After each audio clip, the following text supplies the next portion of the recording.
अस्मद्गुरुदिव्यचरणारविन्दाभ्यां नमः। अशेषजनमोहिनीं अरुणमाल्यभूषाम्बरां जपाकुसुमभासुरां जपविधौ స్మరేదంబికాం.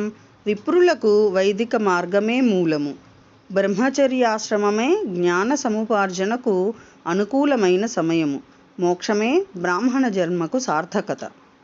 బ్రహ్మణో బ్రహ్మచర్యోహం వేదజ్ఞానముపాసతే.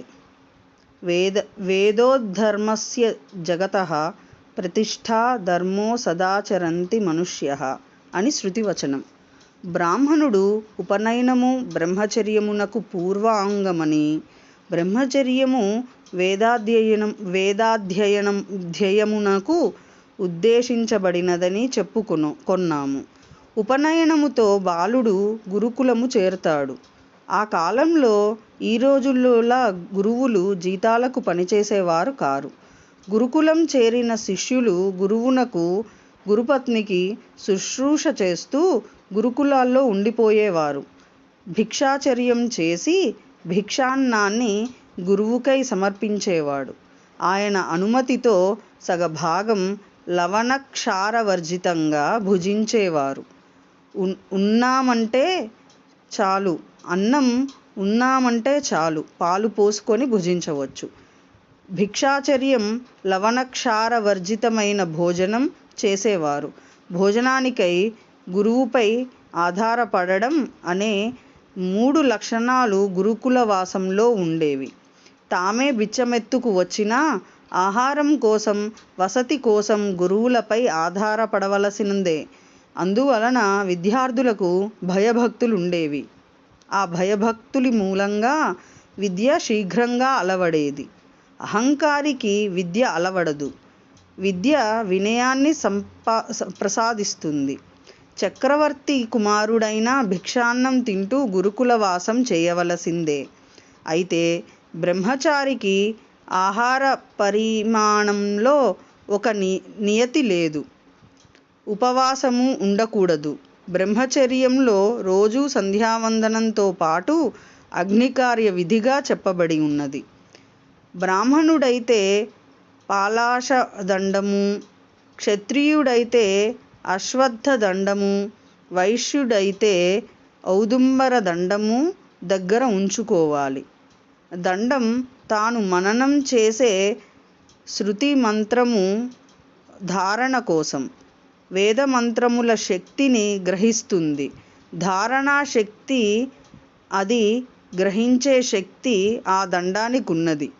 బ్రహ్మచారికి కృష్ణాజీనము ఉత్తరీయము. ఉత్తరీయానికి వేరే వస్త్రం వాడకూడదు. వేదాధ్యయనము శ్రావణ మాసంలో శ్రవణ నక్షత్రము ఋగ్వేదులకు యజుర్వేదులకు అయితే శ్రావణ పూర్ణమి నాడు ప్రారంభించాలి. మాఘమాసంలో ఉత్సర్జన వ్రతం చేసుకొని వేదాంగాలు అభ్యసించాలి. ఇప్పుడు ఉత్సర్జన వ్రతం చేయడం లేదు.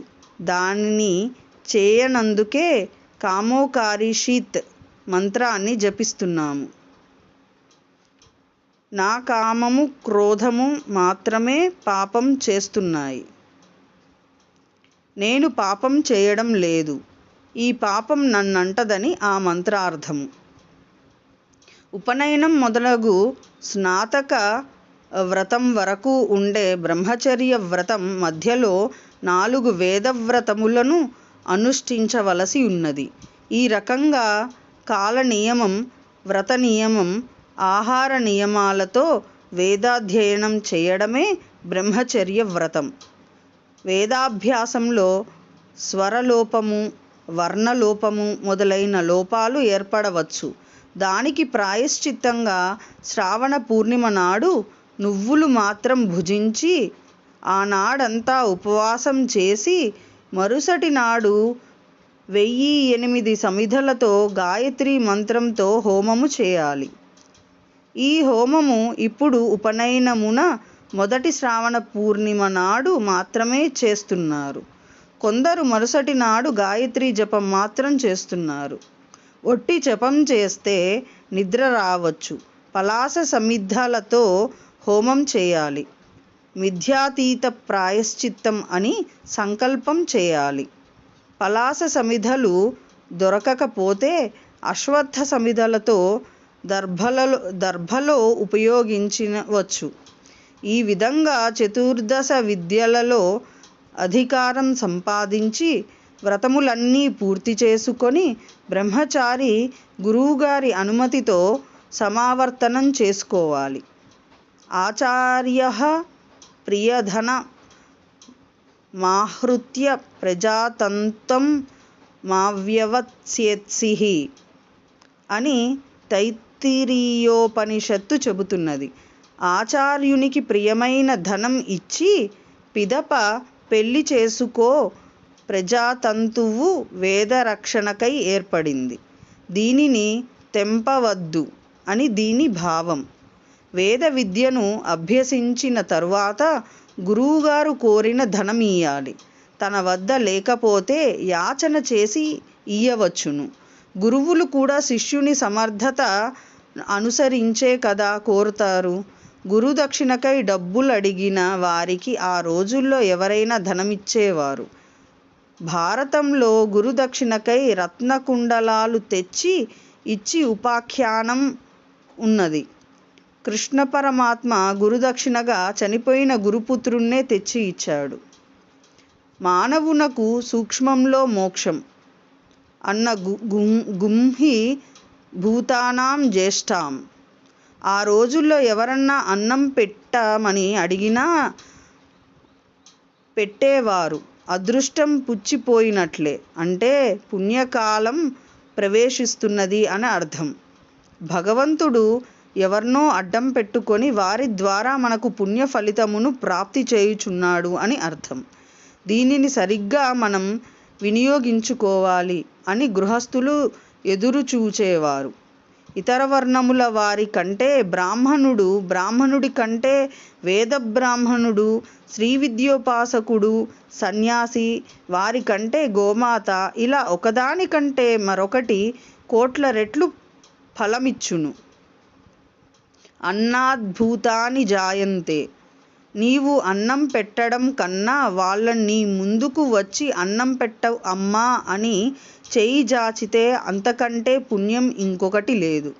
ఒక గోమాత నీ ఇంటి ముందుకు వచ్చినది నీవు పిలవకుండానే వెంటనే దానికి గ్రాసం గాని అన్నం కానీ పెట్టవలయును. పిలవకపోయినా కాకతాళీయంగా ఒక సన్యాసి, ఒక శ్రీ విద్యోపాసకుడు, ఒక భగవంతుడు, ఒక వేదమూర్తి నీ ఇంటికి వచ్చాడు. కొన్ని కోట్ల జన్మల పాపం తరిగిపోతుంది. నీవు గాని అతనికి ఆతిథ్యం ఇస్తే కనీసంలో కనీసం కాస్త చల్లని మజ్జిగ, మంచి తీర్థం, ఏమో ఏ శంకరాచార్యులు మారు రూపంలో వస్తాడో, యోగులు, జ్ఞానులు, బాబాలు అన్నం తిని ఎదుటివారి పాపాలను తీసుకొని వెళ్తారో అన్నం పెట్టి డబ్బులు తీసుకోనరాదు. తన భక్తుల ఆకలి నందులకు భగవంతుడు మిక్కిలి సంతసించి వెంటనే తన పుణ్యమును మన జమలో వేస్తాడు. మన పాపకర్మ తొలగిపోతుంది. మహానుభావులకు బుద్ధి ప్రచోదనం చేయిస్తాడు భగవంతుడు. నీ కర్మ తొలగించడానికి, నీ పాపకర్మ తొలగించడానికి వారు నీ ఇంటికి వెతుక్కుంటూ వస్తారు. నీవు పెట్టే పట్టెడు అన్నంతో నీ జన్మజన్మల పాపాన్ని అంతా వాళ్ళు తీసేస్తారు. అన్నాద్వై ప్రజాః ప్రజాయంతే. నీవు పెట్టే పట్టెడు మెతుకుల కోసం వారు రారు కదా. మరలా నీవు రమ్మని బ్రతిమాలినా రారు. అది ఆ సమయంలోనే, అంతే. ఒక్కసారి కాదనుకొన్నావా మరలా తిరిగి రారు. ఇంటి ముందుకు వచ్చిన బ్రాహ్మణుని, గోమాతను కూడా వట్టిగా ఏమీ ఇవ్వకుండా ఉట్టి చేతులతో పంపించకూడదు. నీ పాపాలు అన్నీ తీసుకొని బ్రాహ్మణుడు, గోవు వెళతారు. నీవు పెట్టిన ఒక్క మేతకు అన్నం, ఒక్క అరటిపండుతో ఎంతో నీకు మేలు జరుగుతుంది. ఖాళీగా పంపించితే అరిష్టం జాగ్రత్త. గోబ్రాహ్మణేభ్యః శుభవస్తు నిత్యం. లోకాః సమస్తాః సుఖినో భవంతు. తస్మాద్దన్నం తదుచ్యత ఇతి. అమ్మా అన్నం పెట్టు తల్లీ అని అడిగిన వానికి లేదనకుండా ఉన్నది పెట్టవలెను. విప్రుడు నీ తలరాతలను మార్చి మిమ్ములను ఆశీర్వదించి వెళతాడు. తిండి దొరకక రారు ఎవ్వరూ నీ ఇంటికి. కావున అమ్మా అన్నం పెట్టు అని అడిగిన వారికి పరిగెత్తుకొని అన్ని పనులున్నా మానుకొని అన్నం పెట్టండి. అన్యోంతర ఆత్మా ప్రాణమయః. ఇంటికి వచ్చిన బ్రాహ్మణుని గోమాతను ఖాళీ కడుపుతో పంపకండి. ఏదైనా సరే పెట్టి పంపించండి. వెంటనే మీకు శుభఫలితములు కనిపిస్తాయి. సర్వం శ్రీ సద్గురు దివ్యచరణారవిందార్పణమస్తు. సర్వం శ్రీ సద్గురు దివ్యచరణారవిందార్పణమస్తు. శివశక్తి రూపాయ నమః శివాయ. ఓం శ్రీమాత్రే నమః.